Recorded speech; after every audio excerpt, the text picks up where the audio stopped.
What's up, everyone? Hello, we some viewers.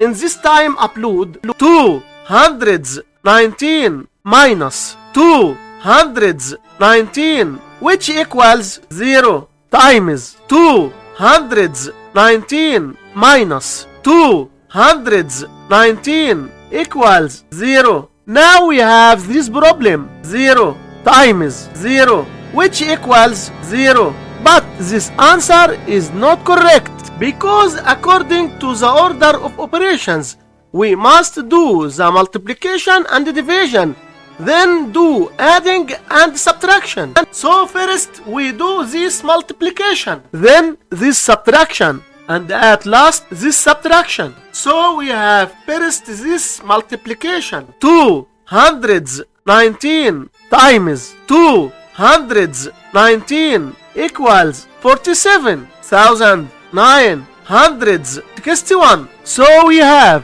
219 minus 47,961 minus 219, and we have two subtractions. According to the order of operations, we do this subtraction, then this subtraction. So 219 minus 47,961, which equals minus 47,742. So we have minus 47,742 minus 219, which equals minus 47,961. And this is our final answer for this problem. Thanks for watching. Don't forget to like and subscribe for the next video.